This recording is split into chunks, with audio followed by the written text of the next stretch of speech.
കേരളത്തിൽ 2026 നിയമസഭയിലേക്ക് തെരഞ്ഞെടുപ്പ് നടക്കാനിരിക്കുമ്പോൾ നിരവധി സർവേകൾ ഇപ്പോൾ പുറത്തു വന്നിട്ടുണ്ട്. ഇനി 1-2 ദിവസങ്ങളിൽ മറ്റ് ചില സർവേകൾ കൂടി പുറത്തേക്ക് വരുന്നുണ്ട്.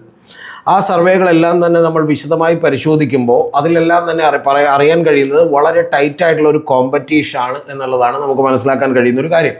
മറ്റ് ലോക്കൽ റിപ്പോർട്ടുകളുമൊക്കെ എടുത്തു വച്ചിട്ടുണ്ടെങ്കിൽ അങ്ങനെ തന്നെയാണ്. വലിയ തോതിലുള്ള ഒരു ഭരണവിരുദ്ധ വികാരമൊന്നും നമുക്ക് കാണാൻ കഴിയില്ല.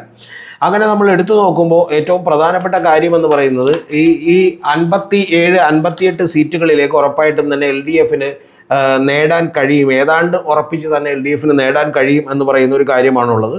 അതുപോലെ UDFന് മാക്സിമം വന്നിട്ടുണ്ടെങ്കിൽ 77 സീറ്റുകൾ വരെ എത്താനുള്ള സാധ്യതകളെ ആളുകൾ കാണുന്നുള്ളൂ എന്ന് പറഞ്ഞിട്ടുണ്ടെങ്കിൽ UDFന് മുൻതൂക്കം പ്രവചിക്കുന്ന സർവേകളിൽ പോലും കൂടി വന്നിട്ടുണ്ടെങ്കിൽ 77 സീറ്റുകളിലേക്കാണ് മാക്സിമം അവർക്ക് എത്താൻ കഴിയും എന്ന് പറഞ്ഞിട്ടുള്ളത്.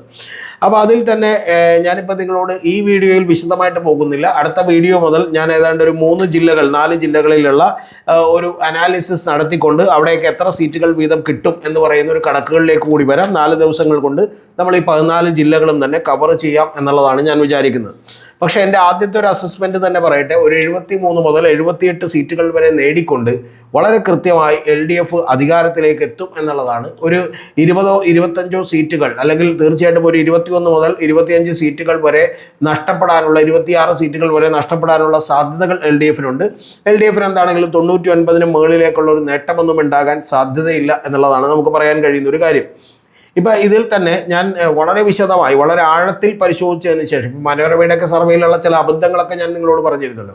മനോരമയുടെ സർവേയിൽ ഏറ്റവും കൂടുതൽ കിട്ടാവുന്ന നമ്പറുകൾ എല്ലാ ജില്ലകളിലെയും കൂട്ടി നോക്കിയാൽ തന്നെ അതും ഈ പറയുന്ന പോലെ അവർ പറഞ്ഞേക്കുന്ന ഫൈനൽ റിസൾട്ടും ഒക്കെ തമ്മിൽ വലിയ വ്യത്യാസങ്ങളുണ്ട്. അപ്പോൾ അതുകൊണ്ട് അത്തരത്തിലുള്ള വ്യത്യാസങ്ങളൊക്കെ ഒഴിവാക്കിക്കൊണ്ട് മാതൃഭൂമി മുതൽ ഈ പറയുന്ന പോലെ മാട്രിക്സ് വരെയുള്ള നിരവധി സർവേ ഫലങ്ങൾ കൃത്യമായി പരിശോധിച്ചതിന് ശേഷമാണ് ഞാൻ ഇത്തരത്തിലുള്ള ഒരു കൺക്ലൂഷനിലേക്ക് എത്തിയിട്ടുള്ളത്.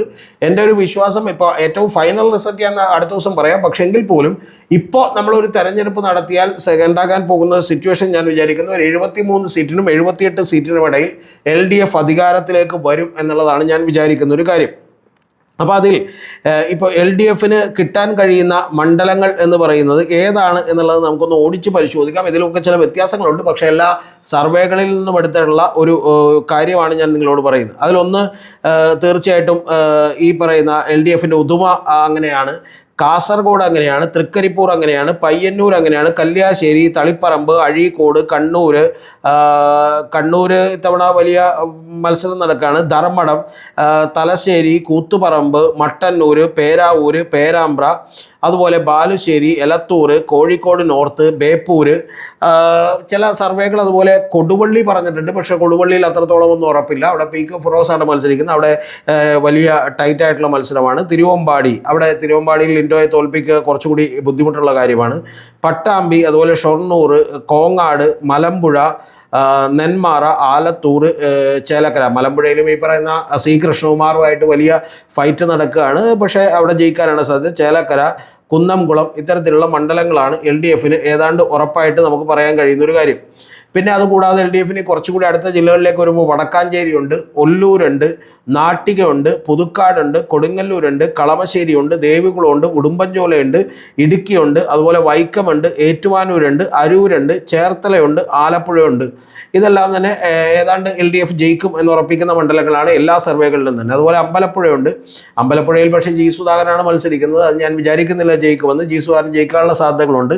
അതിൻ്റെ പ്രധാനപ്പെട്ട കാര്യം ഇവിടെ സന്ദീപ് വാചസ്പതിയാണ് മത്സരിക്കുന്നത്. അദ്ദേഹം കൃത്യമായിട്ട് വോട്ട് പിടിച്ചാൽ ഒരുപക്ഷെ സലാം ജയിക്കാനുള്ള സാധ്യതകളുണ്ട് എന്നുള്ളതാണ് വാസ്തവം. അതല്ലെങ്കിൽ അവിടെ ഉറപ്പായിട്ടും G സുധാകരൻ ജയിക്കും, BJPയിൽ നിന്നുള്ള വോട്ടുകൾ കൂടി അദ്ദേഹത്തിന് കിട്ടിയാൽ. പിന്നെ കുട്ടനാട്, അതുപോലെ മാവേലിക്കര, ചെങ്ങന്നൂർ, തിരുവല്ല, കുട്ടനാട്ടിലൊക്കെ വലിയ സാധ്യതയുണ്ട്. കാരണം റെജി ചെറിയാനാണ് മത്സരിക്കുന്നത്. വലിയ സമ്പന്നനായിട്ടുള്ള ഒരാളാണ്. പക്ഷെ എങ്കിൽ പോലും അവിടെ തോമസ് കെ തോമസ് വലിയ ഫൈറ്റാണ് കൊടുക്കുന്നത്. തിരുവല്ലയുണ്ട്, റാന്നിയുണ്ട്, കോന്നിയുണ്ട്, അതുപോലെ കുന്നത്തൂരുണ്ട്, കൊട്ടാരക്കരയുണ്ട്, പുനലൂരുണ്ട്, ചടയമംഗലമുണ്ട്, ഇരവിപുരമുണ്ട്, ചാത്തന്നൂരുണ്ട്, ആറ്റിങ്ങലുണ്ട്, വാമനപുരമുണ്ട്. അപ്പോൾ ഇതാണ് LDF ഉറപ്പായും ജയിക്കും എന്ന് ഏതാണ്ട് വിചാരിക്കുന്ന ഒരു മണ്ഡലങ്ങൾ എന്ന് പറയുന്നത്. ഇനി UDF ഉറപ്പായും ജയിക്കാൻ സാധ്യതയുണ്ടെന്ന് പറയുന്ന മണ്ഡലങ്ങൾ ഇതിലെല്ലാം എനിക്ക് ഉറപ്പില്ലാത്തതാണ്. പക്ഷേങ്കിൽ ഞാൻ പറയുമ്പോൾ നിങ്ങളോട് അതുകൂടി പറയാം ഡീറ്റെയിൽഡായിട്ട്. UDF ജയിക്കുമെന്ന് ഉറപ്പുള്ള മണ്ഡലങ്ങൾ എന്ന് പറയുന്നത് ഒന്ന് ഒറ്റപ്പാലമുണ്ട്, അതുപോലെ ഒന്ന് കാസർഗോഡുണ്ട്, ഇരിക്കൂറുണ്ട്, മാനന്തവാടിയുണ്ട്, സുൽത്താൻ ബത്തേരിയുണ്ട്, കൽപ്പറ്റയുണ്ട്. കൽപ്പറ്റയിൽ ടി സിദ്ദിഖാണ്, അവിടെ ജയിക്കാനാണ് സാധ്യത. വടകരയിൽ കെ കെ രമ ജയിക്കാനാണ് സാധ്യത. കുറ്റ്യാടിയുണ്ട്, അതുപോലെ തന്നെ നാദാപുരം ജയിക്കും എന്നാണ് പറയുന്നത്. അത് എത്രത്തോളം ഉണ്ട് എന്നുള്ള കാര്യം എനിക്ക് ഉറപ്പില്ല. നാദാപുരവും കൊയിലാണ്ടിയും അതുപോലെ തന്നെ എത്രത്തോളം ഉണ്ട് എന്നുള്ളത് എനിക്ക് ഉറപ്പില്ലാത്തൊരു കാര്യമാണ്. പക്ഷേ മിക്കവരുടെ ലിസ്റ്റിൽ അതുണ്ട്. അതുപോലെ കോഴിക്കോട് സൗത്ത് അത് ഉറപ്പായിട്ടും ജയിച്ചേക്കും. കുന്നമംഗലം ജയിക്കുമെന്നാണ് പറയുന്നത്. എനിക്കത്ര ഉറപ്പില്ല, കാരണം അത് PT റഹീമാണ് അവിടെ മത്സരിക്കുന്നത്. അതുപോലെ കൊണ്ടോട്ടി, പിന്നെ ഏറനാട്, നിലമ്പൂർ ഉറപ്പായിട്ടും ആര്യൻ ഷൗക്കത്ത് ജയിക്കും. വണ്ടൂർ അതുപോലെ തന്നെ AP അനിൽകുമാർ ജയിക്കും. മഞ്ചേരി, പെരിന്തൽമണ്ണ, മങ്കട, മലപ്പുറം, വേങ്ങര, വള്ളിക്കുന്ന്, തിരൂരങ്ങാടി, താനൂർ, തിരൂര്, കോട്ടക്കൽ, തവനൂർ. ഇപ്പോൾ ഇതിൽ ചില മണ്ഡലങ്ങളിൽ ഇപ്പോൾ അബ്ദുറഹ്മാനൊക്കെ മത്സരിക്കുന്ന മണ്ഡലങ്ങളിൽ അത്തരത്തിലുള്ള വ്യത്യാസങ്ങൾ വന്നേക്കാം. പൊന്നാനി, അതുപോലെ തൃത്താല പക്ഷേ UDF ഉറപ്പുള്ള മണ്ഡലമൊന്നുമല്ല, കാരണം MP രാജേഷും അതുപോലെ തന്നെ നമുക്കറിയാം VT ബൽറാമും ഒക്കെയാണ് മത്സരിക്കുന്നത്. അപ്പോൾ അത്തരത്തിലുള്ള വ്യത്യാസങ്ങൾ ഇതിനകത്ത് ഉണ്ടായേക്കാം. പിന്നെ അടുത്തത് UDF വരുന്നത് ഒറ്റപ്പാലം, മണ്ണാർക്കാട് ഉറപ്പായിട്ടും മുസ്ലിം ലീഗിൻ്റെ ഷംസുദ്ദീൻ ജയിക്കും എന്നുള്ള കാര്യത്തിലൊരു സംശയമില്ല. തരൂര്, ചിറ്റൂര്, ഗുരുവായൂർ, മണലൂർ TN പ്രതാപനാണ്, അതുപോലെ C രവീന്ദ്രനാഥുമാണ്. കയ്പമംഗലം, ഇരിങ്ങാലക്കുട, ചാലക്കുടി, പെരുമ്പാവൂർ, അങ്കമാലി, ആലുവ, നോർത്ത് പറവൂർ പിന്നെ VD സതീശനാണ്. അതുപോലെ വൈപ്പിനിലെ UDF ജയിക്കും എന്നാണ് മിക്ക സർവേകളും പറഞ്ഞേക്കുന്നത്, പക്ഷേ അത് നമുക്കറിയില്ല. കൊച്ചിയിൽ അതുപോലെ തന്നെ UDF ജയിക്കുമെന്നാണ് പറഞ്ഞേക്കുന്നത്, പക്ഷേ KJ മാക്സിയാണ്. ലാറ്റിൻ കാത്തലിക്കിൻ്റെയൊക്കെ പിന്തുണ അദ്ദേഹത്തിനുണ്ട്. അതുകൊണ്ട് എന്ത് സംഭവിക്കുമെന്ന് നമ്മൾ കാത്തിരുന്ന് കാണേണ്ട ഒരു കാര്യമാണ്. പിന്നെ തൃപ്പൂണിത്തുറയിലും അതുപോലെ ടൈറ്റായിട്ടുള്ളൊരു കോമ്പറ്റീഷനാണ്. യഥാർത്ഥത്തിൽ ഒരു LDF മണ്ഡലമാണ്, പക്ഷേ ഇത്തവണ ചിലപ്പോൾ അത് UDF പിടിക്കാനുള്ള സാധ്യതയുണ്ട്. കഴിഞ്ഞ തവണ അത് UDF സിറ്റിംഗ് സീറ്റായിരുന്നു.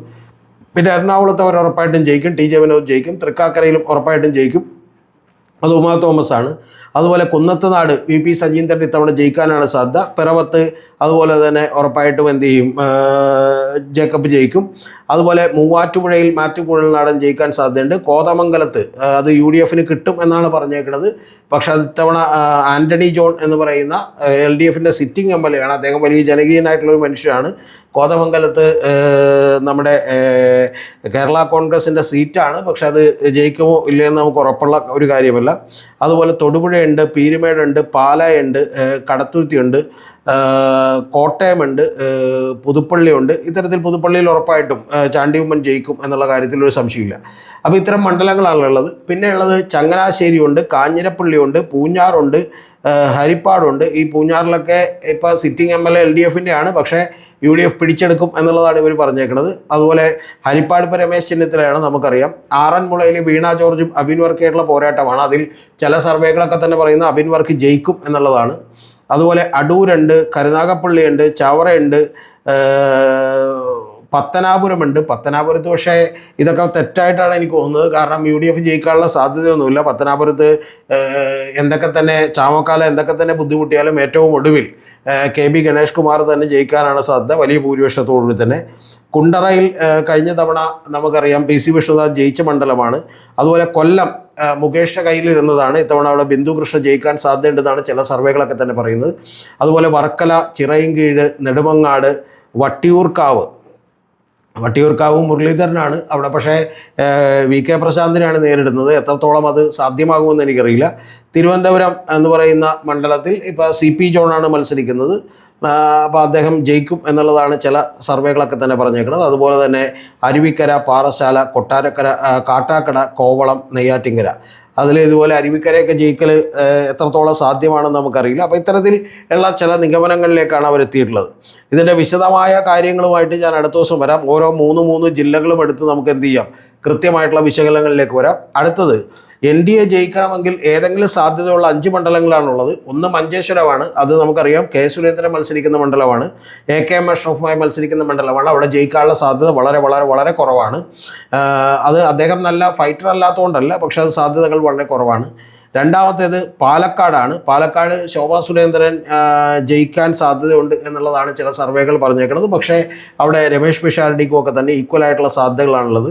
തൃശ്ശൂരിൽ അതുപോലെ തന്നെ പത്മജ വേണുഗോപാൽ ജയിക്കും എന്നുള്ളതാണ് ചില സർവേകളിൽ കാണിക്കുന്നത്, പക്ഷേ സാധ്യതകൾ എത്രത്തോളം ഉണ്ടെന്ന് അറിയില്ല. പ്രത്യേകിച്ചും ഇപ്പോൾ FCRA അമെൻമെൻറ്റ് ആക്റ്റൊക്കെ വന്നതോടുകൂടി അതുമായി ബന്ധപ്പെട്ടിട്ടുള്ള പ്രശ്നങ്ങളിൽ ക്രിസ്ത്യൻസ് വോട്ട് ചെയ്യാനുള്ള സാധ്യതകൾ കുറവാണ്. പിന്നെ കഴക്കൂട്ടവും അതുപോലെ നേമവുമാണ്. കഴക്കൂട്ടത്ത് ഇന്ത്യയുടെ മത്സരിക്കുന്ന സ്ഥാനാർത്ഥി എന്ന് പറയുന്നത് വി മുരളീധരനാണ്. പക്ഷെ അവിടെ കടകംപള്ളി സുരേന്ദ്രനാണ് നിലവിലുള്ള MLA. അദ്ദേഹത്തിന് ബാക്കിയുള്ള സ്ഥലങ്ങളിലൊക്കെ കുറച്ച് ചിന്തപ്പനുണ്ടെങ്കിലും അവിടെ മണ്ഡലത്തിൽ അദ്ദേഹം എല്ലാവരോടും വളരെ സൗമ്യമായി പെരുമാറുന്ന, നന്നായി ഇടപഴകുന്ന ഒരാളാണ്. അദ്ദേഹം ജയിക്കാൻ തന്നെയാണ് അവിടെ സാധ്യതയുള്ളത്.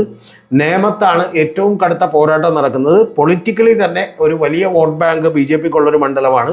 66,000-ഓളം വോട്ടുകൾ അവർ കഴിഞ്ഞ തവണ ലോക്സഭയിലേക്കും അതുപോലെ തന്നെ 5,000 വോട്ടുകൾ ഈ 66,000 വോട്ടുകൾ പിടിച്ചിരുന്നു കഴിഞ്ഞ തവണ ലോക്സഭയിലേക്ക്. 5,000 വോട്ടുകളുടെ ഭൂരിപക്ഷം ഈ ലോക്കൽ ബോഡി തെരഞ്ഞെടുപ്പിൽ പോലുമുണ്ട്. അതുകൊണ്ട് രാജീവ് ചന്ദ്രശേഖർ അവിടെ ഒരു ചെറിയ എഡ്ജിനെങ്കിലും ജയിക്കുമോ എന്ന് പറയുന്നൊരു കാര്യമുണ്ട്. പക്ഷേ അവിടെയുള്ള ഏറ്റവും പ്രധാനപ്പെട്ട ഫാക്ടർ ശിവൻകുട്ടിയാണ് എതിരെ നിൽക്കുന്നത് എന്നുള്ളതാണ്. ശിവൻകുട്ടിയെ സംബന്ധിച്ചിടത്തോളം അവിടെ ആളുകൾക്ക് വലിയ സ്വീകാര്യനായിട്ടുള്ള ഒരാളാണ് എന്നുള്ളത് പറയാതെ വയ്യ. അപ്പോൾ ഇത്തരം കാര്യങ്ങളിലൊക്കെ നമ്മൾ വളരെ വിശദമായി പരിശോധിക്കുമ്പോൾ ഞാൻ ആഴത്തിലേക്ക് ഇറങ്ങി പോയിട്ടില്ല. പക്ഷേ എങ്കിൽ പോലും ആഴത്തിലേക്ക് ഇറങ്ങിയിട്ടുണ്ട്. പക്ഷേ അതിൻ്റെ വിശദാംശങ്ങൾ ഞാൻ അടുത്ത ദിവസം പറയാം. പക്ഷേ പ്രധാനപ്പെട്ട ഒരു കാര്യം എനിക്ക് തോന്നുന്നത്, ഈ 2026 തെരഞ്ഞെടുപ്പിൽ ഏതാണ്ട് 73-നും 78-നും ഇടക്കുള്ള ഒരു സീറ്റുകളുമായി LDFന് ഒരു തുടർഭരണം ഉണ്ടാകും എന്നുള്ളതാണ് ഏറ്റവും കൃത്യമായി എനിക്ക് നിങ്ങളോട് പറയാനുള്ളത്.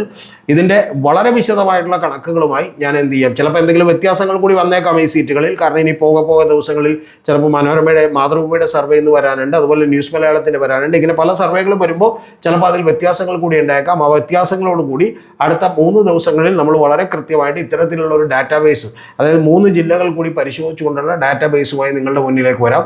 ഇപ്പോഴുള്ള എൻ്റെ പ്രവചനത്തിൽ 73 മുതൽ 78 വരെ സീറ്റുകൾ LDF നേടാം എന്നുള്ളതാണ്.